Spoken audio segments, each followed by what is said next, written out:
président day organiser élection ma leen président du organiser élection te ba tey waa opposition ñu ngi may dégg président du fas yéene wul organiser élection ci janvier 2022 nee nañu président signé na décret du organiser élection nee nañu président jël date de organiser élection pour mu mën a am dafa am d'abord lu loi bi wax loi bi mooy code électoral lu mu wax ci mbiru élection tey amul benn parti opposition wala amul benn coalition de parti opposition bu mën a wone fichier bi amut kon nag man du ma bàyyi opposition bi te ci laa bokk kon nag su ma leen di xas damay xasaale suma bopp wante yàlla moo dogal man bokkuma ci leader politique yi kon leader politique yi ils ont une part de responsabilité parce que dans le cas contraire ñoom dañuy ànd ak Macky Sall di complot contre le peuple sénégalais parce que Macky Sall jël na décret signé na joxe na date nga ne day organiser élection mais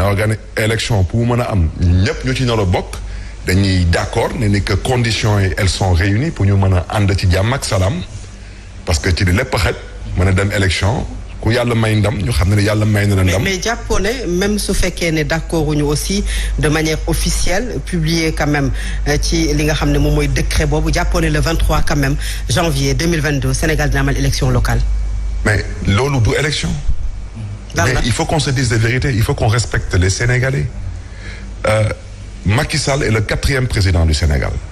Sénégal yàgg na am xëccoo ci mbiru élection mais il y a tout de même un minimum daanaka su ñuy dem élection nit ñi dañuy am seen carte électeur ñu mën a xam carte électorale bi ñaata centre de vote am ñaata bureau de vote am ak fu ñu nekk biir Sénégal bu ci des tamit lii di audit du fichier dañ ci daanoo d'accord tey président Macky Sall du moom moo jëloon suñu 56 milliards ne day def fichier bu bees dugal ci biométrie waaw naka ngay dugalee suñu 56 milliards tey ñuy wax encore ay waxu audit du fichier bu ngeen xam ne ni Macky Sall kese képp moom moo am accès ci fichier bi nekkul sax Sénégal mi ngi Malaisie moom mooy wax lu ko neex ñu dugal ko lu ko neexul ñu génn ko si la preuve président Macky Sall na leen wax fan la jaar ba ñu génnee élection président ci 2019 ba tey mu daal di dugal ci fichier bi du tollu ci 400 000 électeurs te amul benn période de révision des listes électorales Sénégal su mën naa jur mais si mes chiffres sont exacts à peu près 14 000 et quelques bureaux de vote am Sénégal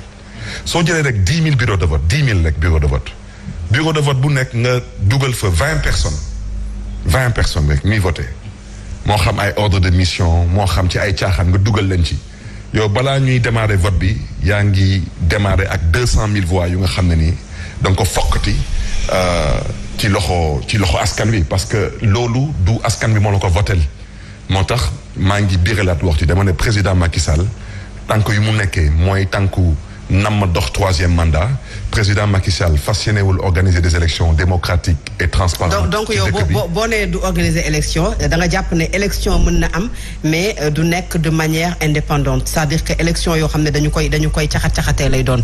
mais loolu lañ ci mën a comprendre. mais élection yi quand même dina am le 23 janvier 2022. mais su élection noree am le 23 janvier 2022 ci conditions yi élection amut élection. ci yan conditions. non mais élection il faut qu'on se dise des vérités ana élection bu ñu mën a am ci dëkk mu nekk ci élection yi ñu am ci jàmm ak salaam te Macky Sall kese ak nguuram ak ay ñitam ñoom ñoo ñu am fichier électoral. Macky Sall su jëlee 400 000 Sénégalais dugal leen ci fichier bi fii ak janvier 2022 ñaata Sénégalais la fas yéene dugalaat ci fichier bi man bugguma sore ci wax ci balaa ñu may nekk commune de Mermoz Sacré-Cœur kese moo ma ñor wante lu ñu nekkee biir commune de Mermoz Sacré-Cœur ci mbiru fichier bi xam naa ko maa ngi toog ne pat parce que am na lu ngeen xam ne ni loolu daanaka wax du ko faj. mais il y a audit. te opposition bi non j'insiste ci opposition bi. parce que opposition bi su ko neexee tey. elle a les moyens d'arrêter le cirque. dinañ ci ñëw. maintenant lu tax opposition bi bëggul organiser. boppam taxaw jàkkaarloo ak Macky Sall loolu mooy wax ci. wàllu woowu dinañ ci ñëw. ma ñëw rek ñoom dem nañ ci dialogue politique.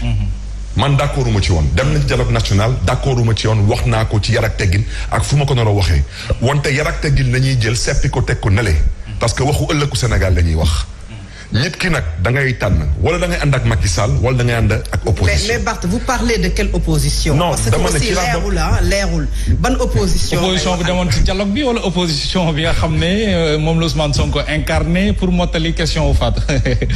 du ma bëgg a wax ci Ousmane. parce que su ma waxee ci moom ñu ne ma waa parce que suma xarit la wante Ousmane moom. du gis boppam ci lu may wax parce que moom nangu na xeex. te woote na tamit te talal na tamit ay loxom à des opposants ne leen kaay leen ñu ànd xeex. donc ban opposition la ñu mën a jàpp. xam nañ seen bopp dinañ xamee seen bopp.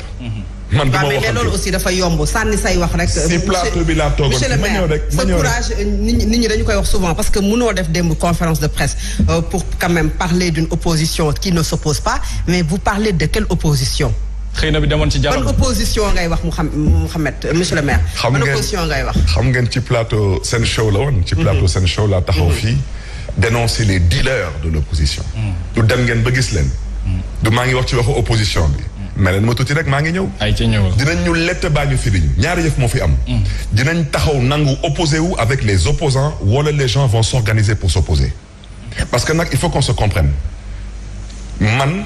nekk maire de Dakar ak ñàkk nekk maire de Dakar dama bëgg wax ji leer fii loolu dunduma ko fii laa juddoo nag yàlla moo ko dogal ma dëkk fii yaroo fii j'ai le droit de dire que je brigue la mairie de Dakar mais il faut qu'on se comprenne la mairie de Dakar n'est pas une fin en soi te du ma nangu kenn fii du ñu fay imposer chantage lu fi des nag tey mooy ñàkk jëriñu fii Sénégal képp ku fi bëgg a falu tey da ngay nangu respecter askan wi te nga xoolaat sa taxawaay mais képp ku fi am yaakaar di xaar dara buy jógee ci Macky Sall sa bopp rek ngay lan nga jàppee opposé mais parce que Macky Sall 2019 ba tey je l'ai dit il n'a gagné aucune élection woote dialogue politique waxoon naa leen ko ñoom te dégg nañ ko te ñu ci bëri ci ñoom ma mag fuuf dàq ma politique gën ma xam politique il savait très bien que Macky Sall cherchait à gagner du temps loolu mooy dëgg bi maintenant may nañ Macky Sall il a gagné du temps ba légitimer son hold-up électoral waaw maintenant la da des wala da ngeen di ànd ak Macky Sall mu dem wuti troisième mandat wala ngeen ànd ak askanu Sénégal ngeen jàkkaarloo ak Macky Sall ngeen opposé. donc on a une opposition complice bu ñu la déggee. ma ñëw rek sinon dans le cas contraire ma sœur ceux qui souhaitent s'opposer doivent s'organiser et s'opposer lu ñu am jël parce que yàlla kese moo fi nekk. s'organiser comment yàlla mooy mais il faut s'opposer. il faut s'opposer. mooy wax ci gaz bi nga wax ci pétrole bi. wala wax ci wala redécoupage dinañ ci ñëw. mais man dama leen di laaj rek. yéen tey su leen yàlla mayoon yéen fii ci groupe des médias ngeen am syndicat. ñu leen di bundu xatal ngeen toog ay ñeenti weer amu leen salaire yéen du ngeen ci wax dañuy wax rek dañuy waxante dëgg ceux qui ont pris la responsabilité de diriger ce syndicat su ñu nee pat nanguñu ci yàbbi kon dañuy ànd ak direction bi di note personnel bi kon tey il faut qu'on se comprenne mënuñu nekk ci dëkk bi ñëpp xam nañ que gaz bi dañ ko galgal ñëpp xam nañ que pétrole bi dañ ko galgal ñëpp xam nañ que nguuru Macky Sall nekk ñu ci benn bonne gouvernance damay jël tey le cas de Dakar mais est-ce que vous pensez que c'est normal opposants yi ñëpp nag laay wax sans aucune exception ñoom ñëpp ay yeewu Dakar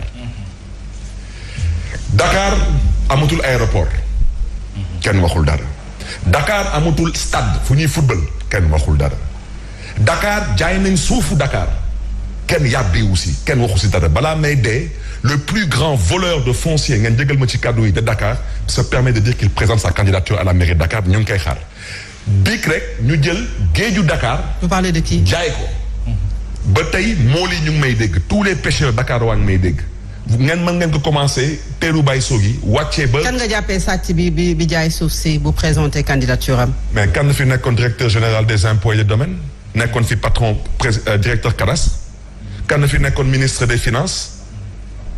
kan a jël suufu Dakar tong-tonge ko taxaw tey ne dafa bëgg ilif Dakar c'est le plus grand adversaire du peuple de Dakar moom moo jàkkaarloo fii ak askanu Dakar xeex Dakar ba Dakar ñu xañ leen seen emprunt obligataire. parler de. mais Amadou Ba se prend pour kii tey taxaw fii jàkkaarloo ak askanu Dakar ne leen day wut mairie Dakar kan na fi yëpp. et puis Amadou Ba est-ce que loolu ambition est-ce que délit la tamit nag non mais yow ni nga defee déclaration ne bëgg nga présenter à Dakar nangul ko amul droit def déclaration dinaa wax askanu Dakar moom mooy kan mais nangul ko mu présenter moom tamit nag dama ne askanu Dakar ñoom ñooy jugé pas vous est-ce que vous avez compris ce que je viens de dire nee naa Dakar dañ ko xañ stade xañ ko aéroport jaay suufam Amadou Ba bii moo ko def en grande partie su ko neexee tamit ñu wax si su amut lu may wax ni su amut mu porter plainte. tey nag doyul ngeen jaay suñu géej waa maintenant lan la desiti biir Dakar mais lan la leen askanu Ndakaaru njaay def ak fu ngeen mënti bàyyeekoo biir Sénégal ak fu ngeen mënti bàyyeekoo biir àdduna da ngay ñëw Dakar ñu dara leen Dakar accusation yi mënoo ci xaar dara peut-être li nga ko wax noonu li nga fi tudd yépp ci Amadou Ba mënoo ci xaar peut-être une plainte. dama ne il faut qu'on se respecte kan moo fi xañ askanu Ndakaaru 20 milliards ci emprunt obligataire ba Khalifa Sall demoon négocier ko fi xañ c'est Amadou Ba moo fi joxoon feu vert dem ba ci biir ndax politique mu xañ ko askanu Dakar loolu mooy dëgg loolu moo am kan moo fi toog tey jël suufu Dakar tong-tonge ko 2000 ba tey dama leen di laaj yéen mosu leen déggu fii ku ñu doon woy directeur de Caras ñu koy doon woy Tahirou Ndiaye déggu leen fii mosu leen dégg fii dëgg turam kan moo fi nekkoon patron moom kooku Serigne Ndiaye boobu ñu tëj ko ci kaso bi kay ñu def ko ministre des finances kooku nag tey ne taxaw tey ne day wuti ji mairie de Dakar kooku nag bés bu jëlee mairie de Dakar comme jaay na suuf ji yëpp lu ci des rek mooy jaay nit ñu fi yeewu. alors bu fekkee dañuy ñëw ci mairie de Dakar démb nga fësal quand même que ne candidat nga déjà fi nga choisir pour wax ko fa nga xamante ne moom mooy sa bërëb lan moo wundu loolu nga déclarer sa candidature est-ce que teelul nga déclarer candidature ak bërëb bi nga xamante ne foofu nga ko defee. non mais dara teelu fa parce que wax ci mooy lan mooy nga gis nit muy ñëw juróo ko yoroo ko nga ne ko du egg. yow doo yàlla gisoo yàlla nga ne kooku du egg da ngay nax sa bopp kooku day egg. wante nag lu ngeen nekkee woon ci dëkk bi da ngeen ko def benn yoon mu jàll. ngeen defaat ko une deuxième fois mu jàll. yàlla dogal en mars dernier ngeen jéemaat yàlla def ci sutura jàllul. mais ba léegi tegiwu leen seen tànk. te je souhaiterais vraiment lancer un message à tous les chefs religieux yu jotoon yëkkati seen ay kàddu jotoon fi dox ay tànku jàmm. wax leen que seen waa ji daal Macky Sall de lu mu waxante woon ak yéen de wax dëgg yàlla respecté wu ko ba heure bu ñuy def émission bi nii. ñaata ndaw ñoo nekk entre Diourbel ak Ziguinchor ba tey génn guñu ci kaso yi. qu'est-ce que les chefs religieux ont à dire. te ñoom ñoo waxoon ak président Macky Sall ñëwoon tamit ñaan opposition bi tamit ñu amaat beneen taxawaay. mais opposition bi bépp engagement bu mu jëloon ak chef religieux respecté nañ ko. maintenant Macky Sall engagement yi mu jëloon ak chef religieux est-ce que moom respecte na sa part d'engagement ou pas loolu may wax ci. te kenn bëggu ci yàbbi kenn bëggu ci wax. ba tey.